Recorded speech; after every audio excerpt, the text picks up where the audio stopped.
Dieu. Ce matin, on va prendre quelque chose que j'ai déjà prêché une fois, mais il y a longtemps de ça. C'est Ézéchiel 47, pour beaucoup c'est connu. C'est là où il va rentrer dans l'eau. Il sort du trône du temple de Dieu. Où cet ange va mesurer chaque fois 500 mètres, il va toujours plus profond, toujours plus profond. Et c'est ce que le Seigneur, il aimerait nous conduire toujours plus dans les profondeurs de son amour, de sa grâce, et surtout de la puissance de l'Esprit qui est ce torrent. On va lire ça dans Ézéchiel 47. Il me ramena vers la porte de la maison, et voici de l'eau sortait sous le seuil de la maison à l'orient, l'orient c'est l'ouest, car la face de la maison était orientée, l'eau descendait sous le côté droit de la maison, au midi de l'autel. Il me conduisit par le chemin de la porte septentrionale, et il me fit faire le tour par dehors, jusqu'à l'extérieur de la porte orientale, et voici l'eau coulait du côté droit. Lorsque l'homme s'avança vers l'orient, il avait dans sa main un cordeau et il mesura 1000 coudées, donc ça fait 500 mètres chaque fois. Et il me fit traverser l'eau et j'avais de l'eau jusqu'aux chevilles. Il mesura encore 1000 coudées et me fit traverser et j'avais de l'eau jusqu'aux genoux. Il mesura encore 1000 coudées et j'avais de l'eau jusqu'aux reins. Il mesura encore 1000 coudées et j'avais de l'eau. C'était un torrent que je ne pouvais traverser car l'eau était si profonde qu'il fallait y nager. C'est un torrent qu'on ne pouvait traverser. Il me dit, as-tu vu, fils de l'homme? Et il me ramena sur le bord du torrent. Quand il m'eut ramené, voici, il y avait sur le bord du torrent beaucoup d'arbres de chaque côté. Il me dit, cette eau coulera vers le district oriental, descendra dans la plaine et entrera dans la mer. Lorsqu'elle se sera jetée dans la mer, les eaux de la mer deviendront saines. Tout être vivant qui se meut vivra partout où le torrent coulera. Il y aura une grande quantité de poissons, car là où cette eau arrivera, les eaux deviendront saines.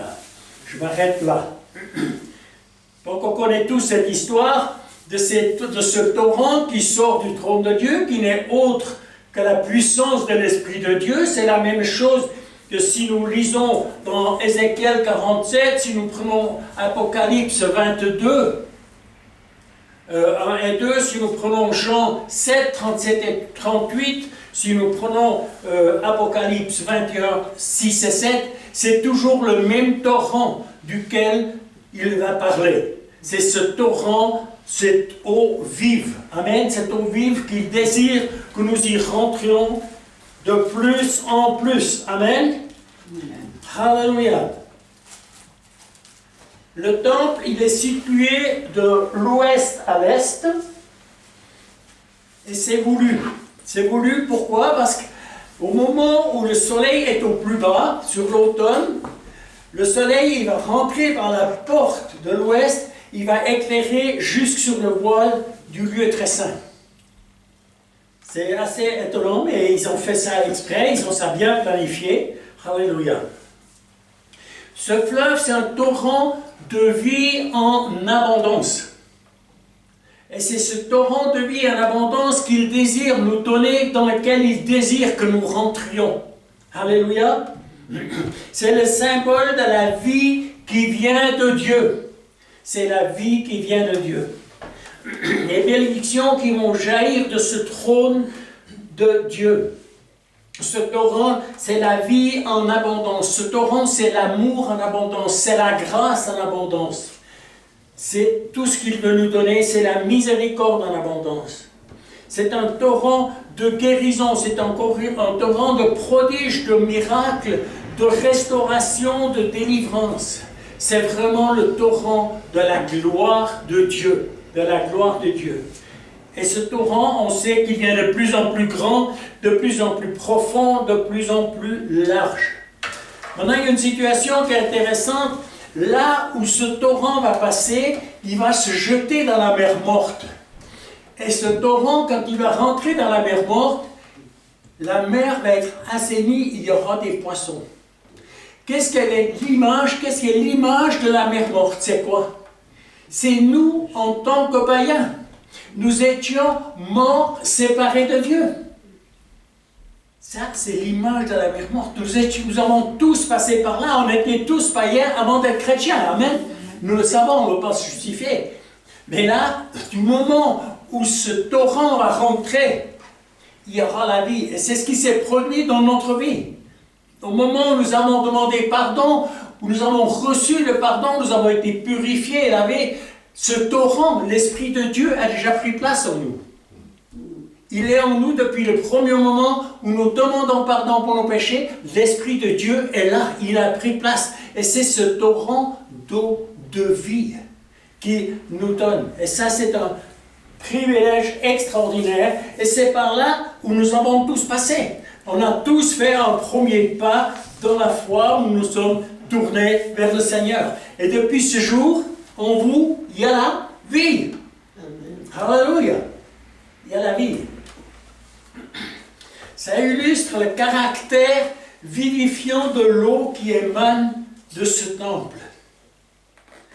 C'est la puissance de Dieu qui peut me transformer quel que soit le degré de mort spirituelle. On a des moments où, au niveau spirituel, on est moins vivant que d'autres. Ça peut toujours exister. Je repense à une situation d'un homme que j'ai un petit peu connu. Il est venu quelquefois. Ah, j'ai cru qu'il voulait sortir avec la voiture, pardon. Il est venu quelquefois à l'église et j'ai bien vite remarqué, il cherchait une femme. Il ne savait pas trop s'y prendre, je pense que ça n'a pas fonctionné. Et j'ai entendu de sa maman il n'y a pas longtemps, il a maintenant 40 ans, cet homme, il n'a pas trouvé d'épouse. Qu'est-ce qui s'est passé? Il a maudit Dieu. Il a dit, si tu n'es pas capable de me donner une femme, je n'ai pas besoin de toi. C'est tragique. C'est très tragique. Mais est-ce que cet homme est perdu? Non. Parce que la grâce, elle est là. Il est toujours là. Il faut vraiment qu'il y ait une séparation différente. Si on veut qu'il soit perdu, vous connaissez la situation, on ne va pas venir sur ce thème maintenant. Mais la grâce de Dieu est tellement grande, ses bras sont ouverts, il pourra toujours revenir. Tant que nous vivons dans la grâce, il peut revenir. Mais son salut n'est pas perdu. Il n'est pas perdu. Et c'est ça qui est important de savoir, même si nous passons par des moments difficiles, tels que cette personne, nous ne sommes pas perdus pour cela. Les bras, ils sont toujours ouverts pour nous recevoir. On a tous des moments où on est moins haut dans les hauts, et plutôt un coup dans les bas. Mais le Seigneur, il nous reprend tout le temps, il va toujours nous relever. Quand ma vie me semble complètement gâchée, où j'ai plus un rayon d'espoir, il est toujours là. Sa puissance va toujours me relever. Je vais toujours pouvoir venir vers lui et il va toujours m'accepter, quel que soit mon problème. Quel que soit mon problème. Maintenant, on va enlever les souliers parce qu'on va rentrer dans l'eau. Alléluia. Ce texte, il nous parle du chrétien à 4 niveaux spirituels différents, à 4 niveaux de foi un peu différentes. Et le premier pas où il rentre de l'eau jusqu'aux chevilles, c'est le premier pas, c'est le jour où nous donnons notre vie au Seigneur. C'est le jour où nous sommes sortis des ténèbres et rentrés dans la lumière. C'est le jour où nous avons reçu le pardon. Il ne connaît pas la Bible, il ne connaît pas la prière, il ne connaît rien, mais il a reçu le salut. Il a reçu la délivrance. On peut dire qu'il a reçu le passeport pour le ciel, même qu'il ne connaît rien d'autre. Mais c'est le départ, et c'est un départ tellement important pour chacun d'entre nous. Quand nous avons fait ce pas, il y a quelque chose de glorieux qui s'est passé. Je ne sais pas comment c'était pour vous, mais pour moi, c'était quelque chose d'extraordinaire. Le jour où j'ai réalisé, Jésus m'a pardonné. J'ai pu sortir de ce temps de souffrance, de peur, de panique que j'ai vécu pendant plus de 20 ans. Et c'est à ce moment-là, si on vit cela, c'est vraiment une délivrance extraordinaire, extraordinaire. Et nous avons tous passé par là, alléluia, sauvés par grâce. sauvés par grâce. Mais le Seigneur, il désire nous conduire plus loin, davantage dans les profondeurs de l'esprit, dans les profondeurs de ce torrent. Et le deuxième pas que nous voyons, c'est que nous avons de l'eau jusqu'aux genoux. Ça commence déjà un petit peu à s'imbiber, comme on dit. C'est quoi? C'est là où je réalise, je commence à connaître celui qui m'a sauvé. Je commence à connaître un petit peu la parole, je commence à lire dans les évangiles, je commence à faire des premières prières, des premiers petits pas de foi. Mais j'ai encore des doutes, ce qui est normal. Et là, ce qui est important, pour moi c'était très important, c'est d'avoir des personnes à qui je peux m'adresser. Parce que quand je me suis tourné vers le Seigneur, j'étais plein de questions. Et j'avais deux frères qui étaient anciens à l'époque dans l'église. Je les ai perforés de questions. J'avais tellement de questions, je lisais un bout de la Bible, je ne comprenais pas. Je les accostais, je dis donc dis-moi ça, cette histoire, qu'est-ce que c'est, je ne comprends pas, ça se contredit. Il me dit non, ça ne se contredit pas, mais enfin bref. Et là je commençais à faire des pas de foi, parce que j'étais intéressé et j'avais faim et soif de plus. Faim et soif de plus. Et c'est aussi le moment où nous passons par les eaux du baptême. C'est le premier pas après être rentré jusqu'aux chevilles. Après, on rentre dans l'eau du baptême qui est le pas qui va suivre. Le troisième point, c'est le point là où nous avons de l'eau jusqu'aux reins. Là, nous commençons vraiment à vivre des choses merveilleuses. Je commence vraiment à avoir cette communion avec le Père, le Fils et l'Esprit. C'est là que je commence à vivre des choses plus grandes. Ma foi est en train d'augmenter, ma confiance en Dieu est en train d'augmenter. Et là, je commence vraiment aussi à vivre des guérisons. Je commence à prier pour des malades. Je commence à encourager des personnes qui ne connaissent pas le Seigneur. Je commence à témoigner. Et c'est là aussi le moment où je vais vivre le baptême du Saint-Esprit et du feu. Et je vais commencer à parler en d'autres langues. Et ça, c'est quelque chose pour moi qui a une grande importance. Je ne sais pas comment c'est pour vous, mais pour moi, ça a une grande importance. J'aime tellement parler en langue. Parce que je sais que je parle directement d'esprit en esprit. Ça ne peut jamais être faux. Et c'est ça. Je crois que le Seigneur veut nous encourager d'aller plus loin avec ça, d'aller plus encore en profondeur et essayer de se prendre plus de temps pour cela. Et c'est vraiment quelque chose qui est progressif. Mais même que je suis dans cette situation, je suis quand même encore attaché aux choses du monde. On est tous plus ou moins encore attachés. Nous le savons, ça nous influence. Et ce qui se passe au moment où il va faire le quatrième, encore une fois les 500 mètres en plus, où il n'y aura plus de contact terrestre. C'est là que la situation change encore une fois. Parce que le terrestre ne va plus l'influencer. Il n'a plus de contact avec le sol parce qu'il est obligé de nager. Tellement il est rentré dans la profondeur de cette eau, de ce torrent, de cette eau de vie. Et là, évidemment, j'ai un désir. Et ce désir, c'est le plus grand, c'est de sauver des âmes. C'est là que je commence vraiment à vivre à l'image de mon Seigneur. Je commence à être semblable à Jésus. Je commence même à faire ses œuvres et je vais même en faire plus que lui. Parce que c'est la parole de Dieu qui nous le dit dans Jean 14, 12, 14. C'est là que je vais vraiment progresser et vraiment être à l'image de Jésus. Et on ne peut pas aller, disons, on peut pas aller plus loin que là. Là, nous attendons vraiment la perfection. Nous sommes vraiment dans la perfection. Et là, je repense à l'introduction de l'église de EMCI au Canada. Jean-Pierre m'a envoyé quand ils ont fait l'ouverture. Et c'est un jeune Français qui a prêché pour commencer, qui est un des responsables là-bas-dedans. Et il a dit quelque chose qui m'a impacté profondément.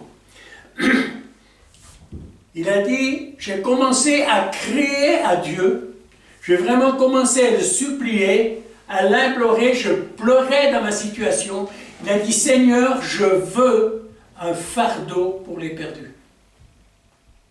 Et vous savez que le fardeau que le Seigneur donne, il n'est jamais lourd. C'est un fardeau qui est doux et léger, nous dit la parole. Et il a persévéré jusqu'à ce qu'il reçoive vraiment ce fardeau pour les perdus. Il était au téléphone en train de prier, de parler avec un frère. Tout d'un coup, l'Esprit de Dieu est tombé sur lui, il a giclé par terre.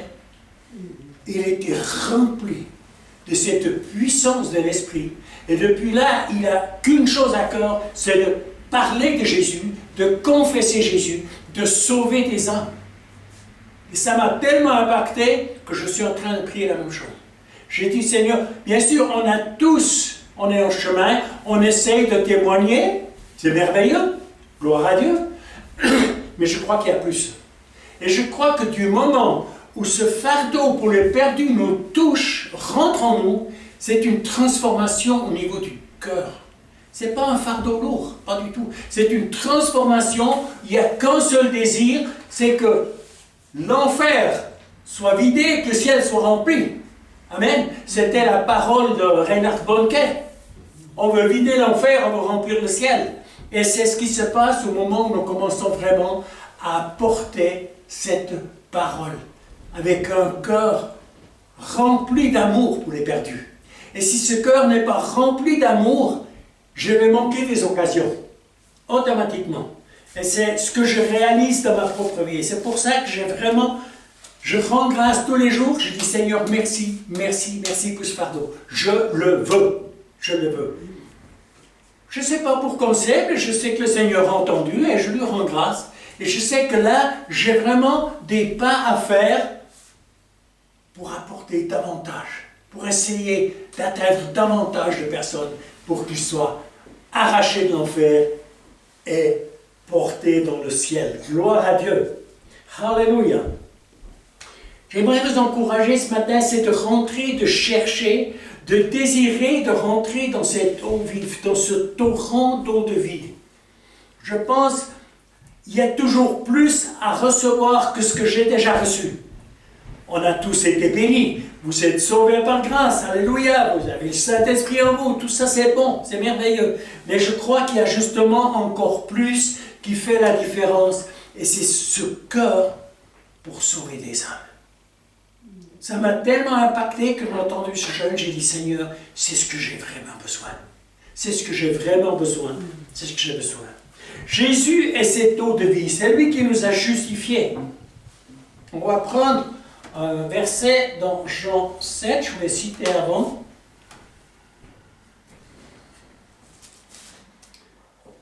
Jean 7, 37, 38. Le dernier jour, le grand jour de la fête, Jésus se tenant debout, s'écria, si quelqu'un a soif, qu'il vienne à moi et qu'il boive. Je me suis posé la question, qu'est-ce que les gens ont bien pu penser? C'était à la fête juive. Et après, il dit, celui qui croit en moi, des fleuves d'eau vive couleront de son sein. Alléluia. Et c'est ça, d'être rempli. Si nous sommes remplis, ça va couler, ça va déborder. Vous allez encore atteindre davantage de personnes. Et ce n'est pas un effort à faire, c'est la transformation au niveau du cœur. Celui qui croit en moi, des fleuves d'eau vive couleront de son sein, comme dit l'Écriture. Il dit cela de l'Esprit qui devait recevoir ceux qui croiraient en lui, car l'Esprit n'était pas encore donné, parce que Jésus n'avait pas encore été glorifié. Bien sûr, il a été glorifié quand il a été crucifié, ressuscité, et c'est après qu'il y a eu la Pentecôte, et c'est là que l'Esprit a commencé à se déverser avec puissance. Alléluia! Et recherchons cette puissance, recherchons cette puissance de l'Esprit de Dieu. Je repensais, il y a une cinquantaine de versets dans la parole qui vont nous parler de l'eau. Je pensais à un verset, c'est la piscine de Bethesda. On connaît tous cette histoire où de temps en temps un ange descendait et agitait cette eau. Et la première personne qui sautait dans l'eau, c'était toujours des malades qui étaient autour de cette piscine, qui arrivait à rentrer, il était guéri. Mais c'était pour une seule personne. Et on connaît l'histoire de l'homme qui était là-bas pendant 38 ans. Et personne l'a aidé à rentrer, il y a toujours un autre qui passait avant. Et Jésus vient vers lui. Est-ce que tu veux être guéri? Voilà. Ce qui se passait à l'époque où un ange venait bouger cette eau, aujourd'hui c'est à vous de le faire. Il vous a donné l'autorité de prier pour les malades. Amen. Il n'y a plus besoin de quelqu'un qui vient remuer l'eau dans la piscine. Vous avez qu'à poser les mains et les malades seront guéris. Alléluia. C'est le grand changement. C'est de la loi à la grâce. Amen. Je pensais à la Samaritaine. On connaît aussi tous cette histoire. Où Jésus vient vers cette fontaine, il demande à cette dame, donne-moi à boire. Cette femme, elle est un petit peu outrée, parce qu'elle dit, comment toi, qui es juif, tu oses demander à boire à moi qui suis une Samaritaine? Elle était un petit peu déphasée, ça l'a surpris, je pense que ça ne devait jamais lui être arrivé. Et Jésus lui dit, si tu savais quel est le don de Dieu, et quel est celui qui te demande de l'eau, tu l'aurais toi-même donné à boire, et je t'aurais donné de l'eau de vie. Voilà. Elle n'a pas toujours compris, elle n'a pas encore compris. Je vous lis juste un de versets, là, c'est dans Jean 4.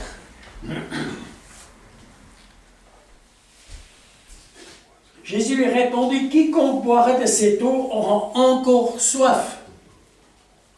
Mais celui qui boira de l'eau que je lui donnerai n'aura jamais soif. Et là, elle va dire, donne-moi cette eau, je n'ai plus besoin de m'y puiser. Et l'eau que je lui donnerai deviendra une source d'eau qui jaillira jusque dans la vie éternelle. On est encore une fois vers cette source qui jaillit, comme le torrent qui sort du temple. Jésus, il a dit quoi, Nicodème? Si tu ne nais d'eau et d'esprit, tu ne peux voir le royaume de Dieu. Il n'y a pas de possibilité. On est obligé de passer par là. Ça passera toujours par là. Il n'y a rien d'autre. Il n'y a pas d'autre possibilité. Je repensais à la situation, si on parle de l'eau, de Pierre qui a marché sur l'eau. Pourquoi est-ce qu'il a marché sur l'eau? Parce qu'il a regardé à celui qui était la source d'eau vive de Jésus. Du moment où il a regardé à Jésus, où il y avait cette autorité, cette puissance, il a pu marcher sur l'eau, ce qui n'est pas normal. Physiquement, ce n'est pas possible. Mais tant qu'il avait les yeux sur celui qui a l'autorité, sur celui qui a l'eau d'eau vive, il a tenu sur l'eau. Mais au moment où il a regardé les vagues, vous, il est descendu. Ça nous montre, notre regard doit toujours être dirigé au bon endroit, sur Jésus. Et c'est là, en regardant à Jésus, que nous allons commencer à faire des choses qu'autrement nous ne pourrons pas faire. Parce que c'est en regardant à lui que nous sommes transformés, c'est en regardant à lui que la situation va changer, que des portes vont s'ouvrir, qu'autrement ne seront jamais ouvertes.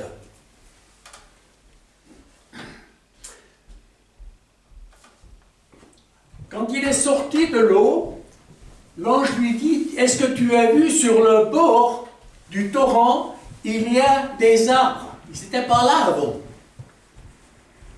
Et ces arbres, ils portent du fruit. Ces arbres, c'est qui? C'est nous. Parce que si nous approchons de ce torrent, nous sommes là, et puis après ces arbres, ils font quoi? Ils portent du fruit tous les mois, un nouveau fruit. C'est-à-dire, si nous sommes vraiment branchés sur ce torrent, si nous sommes branchés sur cette puissance de l'Esprit de Dieu, nous allons automatiquement porter du fruit. Voilà, gloire à Dieu. Et j'aimerais vous encourager, branchez-vous à ce torrent ce matin. C'est vraiment ce que j'ai à cœur. Vous encourager de rechercher davantage. Je ne veux pas vous dire, faites ce que je fais, demandez le fardeau pour les perdus, je ne vous dis pas ça. Ça, c'est vous qui décidez, ce n'est pas moi. Je vous l'ai seulement dit parce que ça m'a impacté personnellement et que j'avais vraiment à cœur de faire cette prière pour moi et de rendre grâce jusqu'au jour où ça va venir. Alléluia. Mais c'est tellement merveilleux et sans rentrer dans ce torrent, sans cette puissance de l'Esprit de Dieu, nous ne pouvons pas porter du fruit. Ce n'est pas possible. On peut seulement porter du fruit si nous sommes branchés à ce torrent, à cette eau vive qui est notre Seigneur. C'est un petit peu ce que j'ai à cœur pour ce matin. J'ai repris ça parce qu'on en a discuté l'autre matin, parce qu'on a tous les mercredis la prière de 6 à 7 à Gstad, où on est vraiment des personnes de toutes les églises, c'est un bon mélange. On est une douzaine, une quinzaine de personnes.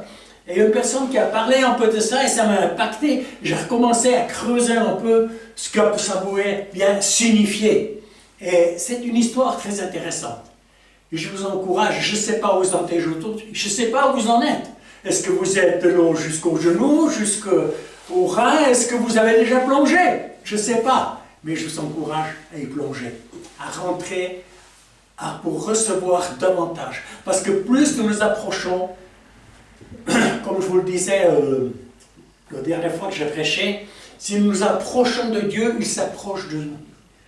Et le désir de mon cœur, c'est de m'approcher tous les jours de Dieu, de m'approcher de Jésus, de m'approcher de l'Esprit de Dieu. Et je sais qu'en proclamant cela et en cherchant cela, il va s'approcher davantage de moi. Je vous souhaite ça, qu'il s'approche davantage de vous. Au moment où vous approchez de lui, il s'approchera toujours de vous. C'est une promesse de la parole de l'évangile de Jacques. Alléluia! Soyez bénis, bénis. C'est un peu ce que j'avais à cœur pour ce matin. Seigneur, je te rends grâce, je te loue, je te bénis. Je te dis merci pour ta parole qui nous encourage à toujours venir plus près de toi, à toujours rentrer davantage sous ce torrent d'eau de vie. Merci infiniment, Seigneur. C'est toi qui va nous conduire, qui va nous encourager, qui va nous-mêmes nous appeler à rentrer davantage. Et je te dis merci, tu le fais, parce que tu désires que nous portions plus de fruits. Et si nous portons plus de fruits, ce n'est pas un fardeau qui pèse, c'est la transformation que tu fais dans mon cœur. Et je te dis merci, parce que tu le fais pour mes frères et sœurs, tu le fais pour moi, dans ta grâce extraordinaire. Louange et gloire à ton nom. Dans le nom de Jésus, Amen, Amen.